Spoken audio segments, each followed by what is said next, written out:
You run into a lot of problems when you write an overpowered character, but that doesn't mean it's a bad idea. Where does the tension come from? How do you make it feel cool instead of cheap? And what if you need them to not win so hard? In this video, I'll tell you everything you need to know about writing overpowered characters and how you can make them fun for your audience. The first thing you want to do is realize that there are multiple kinds of strength, right? It could be literal physical strength, it could be intelligence, skill, battle prowess. L and Light from Death Note are both overpowered characters, and they come together to form a unique dynamic that would be otherwise impossible. Sources of tension. What if your character's too strong to lose in battle? And what if they're just not capable of being hurt? This person is still vulnerable in other ways. They can take losses in other ways. If, for example, there are other people that they most likely care about, those people are not as strong as them. They're nowhere near as protected. Your overpowered character most likely wouldn't want anything bad to happen to them. Like I said, there's more than one way to lose. It could be an emotional loss. It could be a loss in their personal life.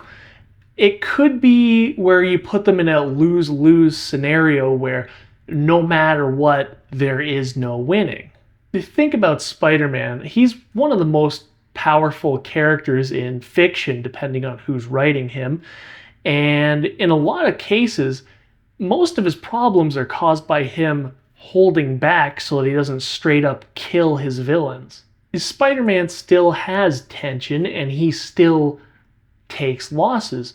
Think about Uncle Ben, sometimes Aunt May, sometimes Gwen Stacy. His relationship with MJ is a cause for a lot of tension and a lot of problems with him as well. Are they going to work out? Are they going to break up? Is the villain going to put her in danger? There's a Spider-Man movie, for example, where a trolley car full of civilians and MJ are dropped to their deaths at the exact same time. And Peter can't save both, or at least we don't think he can at the time, and he's going to have to choose who he saves. In the same sort of vein, we get to Spider-Man 2. There's a train that's about to barrel off the tracks, like over a cliff, and because of Doc Ock, and Peter has to stop it. We're never thinking, oh, Spider-Man's gonna die here, right? The tension comes from, will Spider-Man be able to stop this train before it goes over the edge and kills all of these people? And for a good amount of time, it looks like, one, he probably can't because he's not strong enough, and two, even if he is strong enough, he probably can't because he can't get the leverage to stop it, right? When he webs a building and the train keeps going, it just rips the part of the building off that he webbed, and his webs stay on that. The danger, for the most part here, isn't on Spider-Man, right? Like, for the most part, we're not thinking Spider-Man's gonna die. Then in the final scene, the tension becomes, can he not only stop, but save Dr. Otto Octavius, somebody he knows in real life and cares about?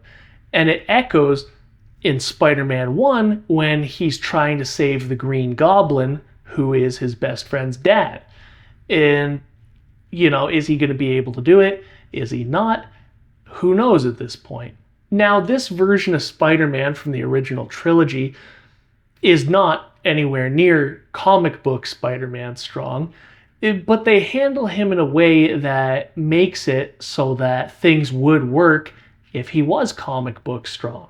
They double down on this in Spider-Man 3, because now it brings up problems with his job, Sandman, and what happened with Uncle Ben, how Peter reacts to it and starts to betray who he is and what he's about, the suffering that he experiences as he starts to betray his values. the way the symbiote changes him and makes him a danger to himself and others who he cares about.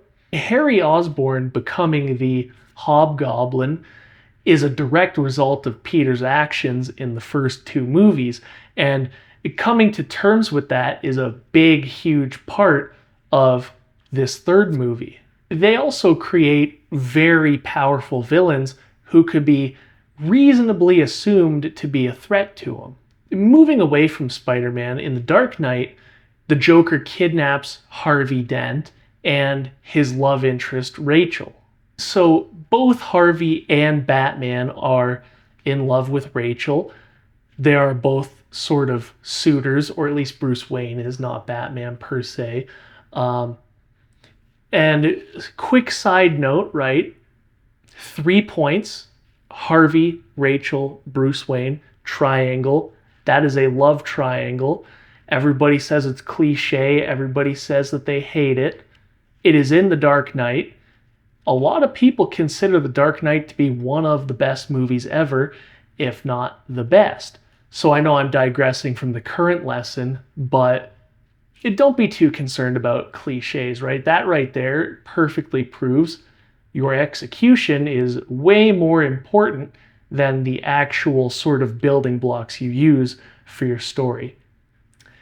Anyways, the Joker takes Harvey and Rachel and he puts them in 2 different buildings and he primes them to sort of, be blown up or whatever it was supposed to be, right? Now, the Joker, as I said, puts them in 2 different locations and he makes it so that there is no way that both can be saved. He tells Batman explicitly, these are the addresses, I'm giving them to you up front. You can save one, you don't got enough time to get to the other if you do that, and the cops are going to be way too slow, they can't save anybody. You are choosing who you save here, but you are also directly choosing who will die.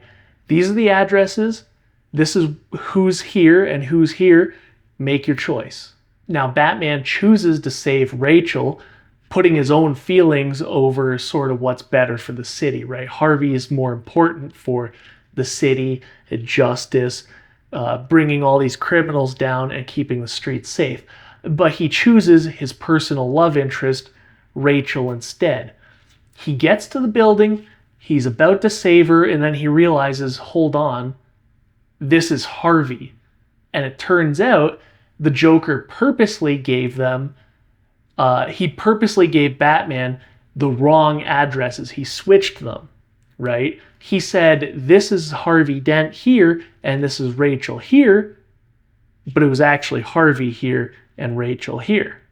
So Batman, he is one of the most competent and one of the most strong, some could argue overpowered characters that there are. There's that classic meme that Batman with prep time beats Goku, he beats everybody. He can kill the Justice League with prep time and all that. But a scenario like this, we have the world's greatest detective, one of the most intelligent people in this world's sort of continuity.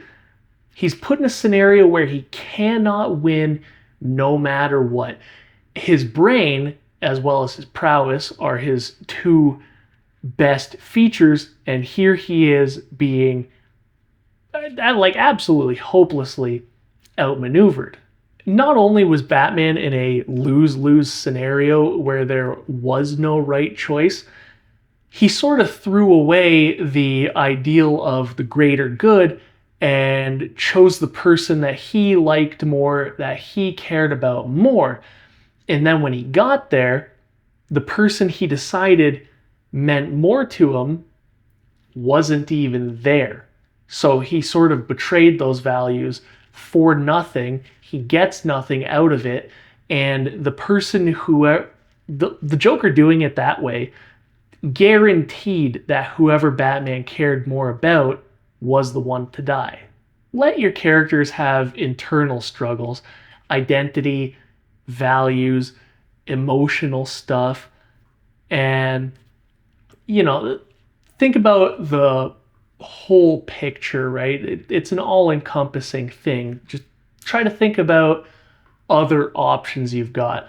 Another thing that a lot of people do with their overpowered characters is giving them weaknesses or stipulations to their power, right? Superman, for example, kryptonite, if that's around, he loses his power, he loses his strength, and it basically makes him like curl up on the ground in hardcore pain.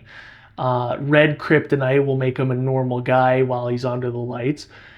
Pink kryptonite does something else entirely. But, you know, there are ways where Superman can be made vulnerable, even though he's basically a godlike being and can't be beat no matter what. You can apply these same concepts to things like vampires, for example, right? They're supposed to have the strength of several men, like super strength. They're supposed to have super speed. They're supposed to be, depending on the sort of lore you're going with, either invulnerable and their skin is like steel, or they can take the damage unless there are very specific criteria met, right? Like a stake through the heart will kill them. Sometimes they have to be in their own coffin, and it doesn't count if they're not in their own coffin. Sometimes there's silver that can hurt them and all that. So they're overpowered, but there are ways around that kind of thing, right? You can see what a vampire is because in the mirror, they won't show up like their reflection. They sometimes can't cross over running water.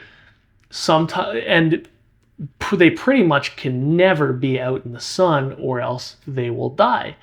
So you have your overpowered character, but you can put stipulations into it to even things out and give them vulnerabilities as well. But what if you don't want that, right? What if you don't want them to have any weaknesses? You want them to be every bit as overpowered as they can be, but at the same time, you still want them to struggle and face adversity, even in that area where they are most strong. There are two ways you can go about it. The first is to have a purpose-made character who is specifically designed to beat your overpowered character. In X-Men, Wolverine can be practically unbeatable, depending on who's writing him, of course. That's kind of a general rule of thumb with comics. But Sabretooth is basically a stronger version of the exact same thing. Wolverine's skeleton, at least in the modern era, is coated with adamantium, a type of metal. The main villain, Magneto, controls metal. Anytime they fight, he gets like absolutely thrashed and styled on. Magneto can puppet the guy's skeleton because it's metal. There's even times where they make a Wolverine clone to fight against Wolverine. You don't have to make it feel forced though, right? Sabretooth is Wolverine's older brother. Of course he has a very similar power that might be better in some ways. The adamantium coating, it poisons Wolverine and suppresses a lot of his natural power. That's, in the lore, kind of the reason why he hasn't become more animalistic like Sabretooth over time. It makes him stronger, right, in a lot of ways. It also weakens him. It comes at a cost. It's poisoning him. It's bringing him closer to death. That right there is also a really good lesson. You can give them all the power in the world, but a really cool sort of literary device is when you give that power a cost, a drawback, right? They're paying a personal price for that strength. Back to the topic of not forcing things, you know, Magneto, he's a very present villain. He does a ton and a half of other things with his power, and he's one of the strongest mutants in that continuity. Of course, Wolverine's going to struggle with him either way, even if his power wasn't manipulating the metal. When it comes to the clone, of course they can make a clone of Wolverine. They experimented on him in a lab. They ran a ton and a half of tests on him. They probably kept DNA, and they've probably had this in the works for a really long time. That lab stuff is a huge part of his backstory, and it's why he has that metal coating on his skeleton. But let's say you don't want to make somebody that's purpose-made to take on your character. What's the second thing you can do? Well, what you can do is just make somebody that's every bit as strong and overpowered as your overpowered character and put them in direct opposition to each other. Think of Gojo from Jujutsu Kaisen. He is leagues beyond anybody else in the story, with the exception of the main villain Sukuna. We see Gojo over and over again just repeatedly stomping anybody who approaches him with any intention of fighting. We see Gojo winning 1v1s, 2v1s, 3v1s, absolute group fights where he solos them all and just straight up embarrasses them. That right there is the thing about writing an overpowered character. You lean into it, you show them being strong, you show them being cool, and you let them be who they are. Otherwise, it's going to feel incredibly cheap and just absurd and forced. A lot of the problems in Jujutsu Kaisen, they're caused by the fact that Gojo can't be everywhere doing everything all at once, and other people have to be trusted with stuff at times. They do the exact same thing with Sukuna, right? He is heavily nerfed. He is stuck in the body of a high school kid with, it was either a 10th or a 20th of his actual power. I believe it's at like a 10th of his power. And the strongest type of a cursed spirit is special grade, right? Sukuna takes over the body of the high school kid that he's in for like a couple minutes, and he's looking at a special grade demon, the strongest type of demon there is.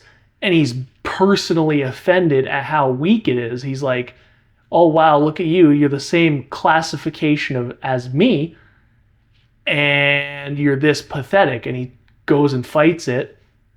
Sukuna goes straight to his finisher, zero effort, doesn't really care. He's just like, let me show you what actual special grade is, and destroys the thing with zero effort.